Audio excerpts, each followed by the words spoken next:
Kalau betul Bung Karno pengkhianat, sebutkan apa pengkhianatan dia. Beri dengan waktu yang ada untuk membuktikan. Pasti tidak akan ketemu sampai hari ini pun. Suatu saat kemerdekaan itu pasti datang dan diterima oleh Allah. Ternyata kita dapat merdeka. Kalian jangan sombong. Siapa yang mau keluar dari PDI Perjuangan? Sini, ngomong. Angkat tangan. Angkat tangan. Benar? Tidak ada yang mau? Nah, siap kalau ibu bilang perintah ibu.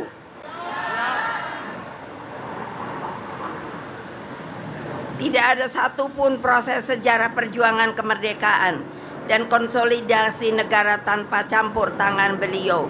Namun sejarah kemudian diputar balik berulang-ulang mencoba menghapuskan peran Bung Karno.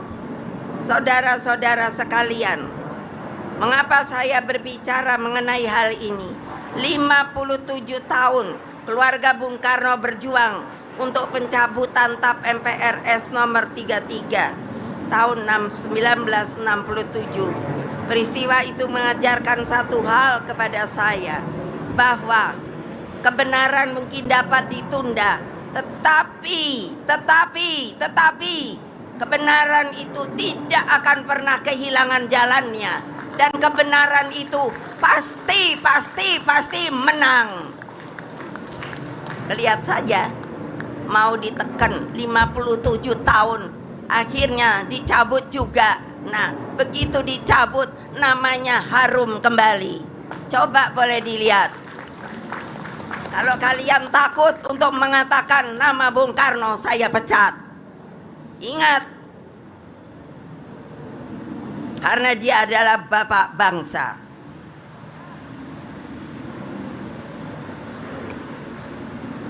Saya berbicara bukan hanya karena saya anak Bung Karno. Saya seringkali waktu masih muda, kalau saya membela Bung Karno dibilang, oh tentu saja kamu anaknya. Tapi saya langsung tunjuk orang itu. Kalau orang tuamu dibikin begitu, apakah tidak kamu juga akan berbuat seperti saya? Lalu saya harus mengaku menjadi anak orangnya siapa?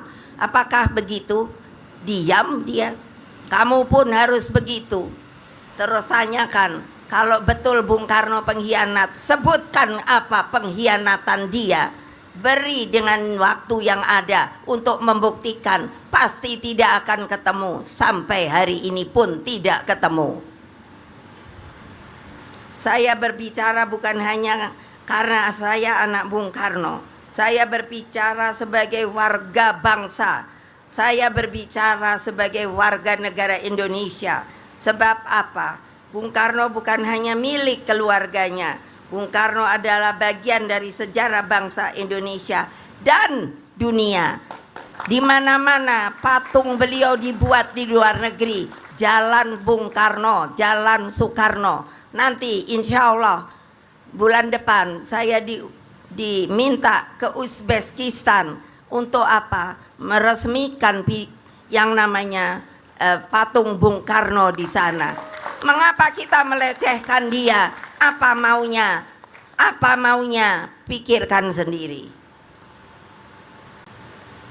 Karena itu mengapa kita tidak boleh mewariskan kebencian kepada generasi berikutnya, tetapi kita juga tidak boleh mewariskan ketidakjujuran sejarah.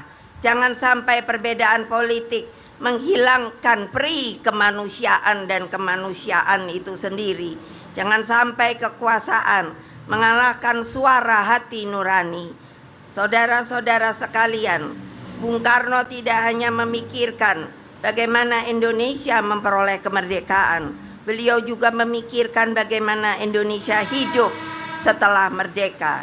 Bagi Bung Karno, kemerdekaan adalah jembatan emas menuju masyarakat yang adil dan makmur. Pola pembangunan nasional semesta berencana sebenarnya adalah jalan mewujudkan cita-cita itu. Bayangkan sudah dirancang oleh 600 doktor. Tapi pada waktu zaman Pak Harto, saya sendiri tidak bisa mengerti. Jangan dipikir saya itu sirik sama Pak Harto, tidak. Ini kebenaran. Sudah dibuat kok tidak dipakai, disembunyikan, dibuang begitu saja. Padahal kalau kita buat, kita lihat, saya baca, saya tidak mau menjadi orang yang hanya kerjanya ngikut-ngikut orang. Saya mesti punya keyakinan bahwa apa yang telah dibuat itu memang bagi seluruh rakyat Indonesia. Oleh sebab itu saya sudah berkata, di dalam nanti kongres yang akan datang, saya akan meminta kepada seluruh rakyat PDI Perjuangan bahwa bagi kita pola pembangunan semesta berencana itu harus dijalankan dengan baik. Karena itu adalah juga pikiran kerjaan anak-anak bangsa. Tentu yang diperintahkan oleh Bung Karno. Jadi adalah salah benar kalau hal itu sekarang itu tidak dipergunakan bagi kepentingan rakyat banyak.